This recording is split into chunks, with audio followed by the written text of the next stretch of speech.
United progressive foundation या सेवाभावी संस्थेच्या माध्यमातून विदर्भ आणि देशाच्या सर्वांगीण विकासासाठी नव्या उपक्रमाची सुरुवात करण्यात आली आहे। प्रगतशील प्रयत्नांच्या माध्यमातून प्रत्येक नागरिकाला आणि राष्ट्राला आत्मनिर्भर बनवणे हे संस्थेचे प्रमुख ध्येय आहे। राष्ट्रसंत तुकडोजी महाराज आणि ज्येष्ठ शास्त्रज्ञ डॉक्टर विजय भटकर यांच्या प्रेरणेने सुरू झालेल्या या उपक्रमाचे नेतृत्व गोविंद पोद्दार आणि माजी मुख्य आयकर आयुक्त धनंजय धार्मिक करत आहेत। नागपूरच्या जुना बगडगंज येथील कॉर्पोरेट कार्यालयातून संस्थेच्या कामकाजाचे नियोजन केले जाणार आहे।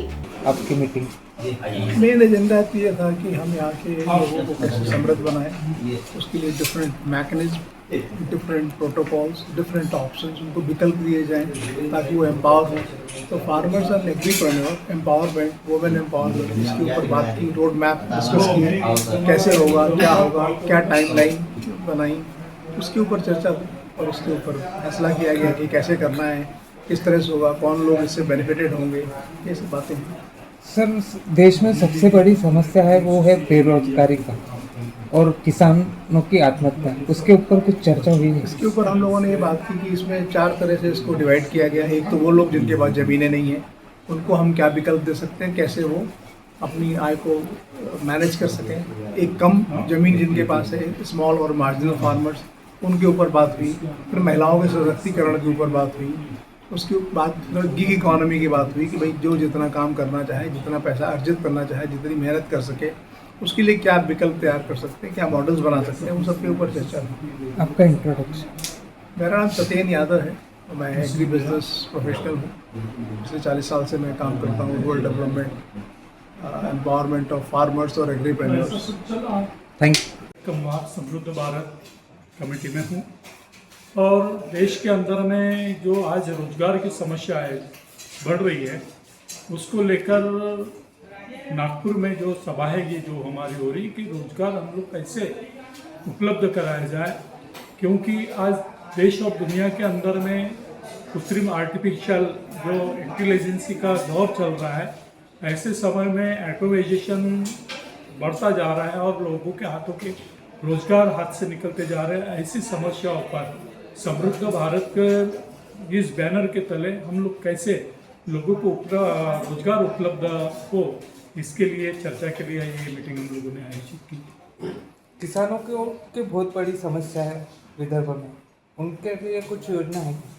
किसानों की योजनाओं के ऊपर यही चल रहा है कि हम लोग यहाँ पर जो किसानी के क्षेत्र के अंदर में कुछ लोग जो आज यहाँ पर उपस्थित हुए, जैसे राजू गावंडे है, राजू देशपांडे जी हैं और ऐसे कुछ लोग यहाँ पर साइंटिस्ट लेवल के लोग यहाँ पर आए हुए हैं जो चाहते हैं कि ऑर्गेनिक खेती को डेवलप करके किस प्रकार से किसानी व्यवस्था को हम आगे के बढ़ाया जा सकता है, इस पर भी विचार किया गया।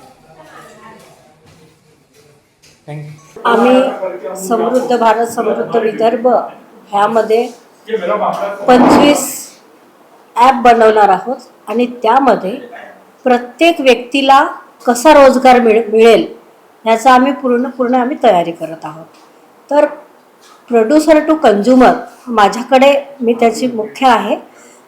समृद्ध विदर्भ समृद्ध भारतची मी महिला अध्यक्ष आहे संगीता वालदे आणि मला ही जिम्मेदारी दिली आहे की जे डिस्ट्रीब्युटर असतात आणि त्यांच्याकडे म्हणजे जसं माल येतो तर त्यामध्ये कमिशन जात असतं, तर आम्ही महिलांना डायरेक्ट फॅक्टरीमधून माल आणून त्यांना कसा रोजगार मिळेल ह्यासाठी आमचं एक पूर्ण प्लॅन तयार झालेला आहे आणि ह्यामध्ये वेगवेगळे उपक्रम आम्ही राबवणार आहोत। युवकांसाठी वेगळा उपक्रम आहे आमच्याकडे, जे बेरोजगार तरुण आहेत ते नोकरीसाठी शोधत आहेत, तर आम्ही त्यांना आमच्या समृद्ध विदर्भ समृद्ध भारतच्या माध्यमामधून त्यांना आम्ही एक ट्रेनिंग देऊ आणि ट्रेनिंगच्या माध्यमातून त्यांना स्वतःच्या पायावर कसं उभं राहता येईल, कारण की नोकरीच्या भरोशावर आता काही राहिलेलं नाही आहे, तर ते स्वतःच्या पायावर कसे उभे राहतील याचा आमच्याकडे पूर्ण प्लॅन आहे। आणि एक नॅचरल शेती कशी करायची आणि त्यामधून जे आता वातावरणामध्ये जे दूषित प्रमाण झालेलं आहे ते कसं कमी करता येईल आणि कसं लोकांना चांगलं खाद्य मिळेल ह्याचं सुद्धा ट्रेनिंग आम्ही देणार आहोत।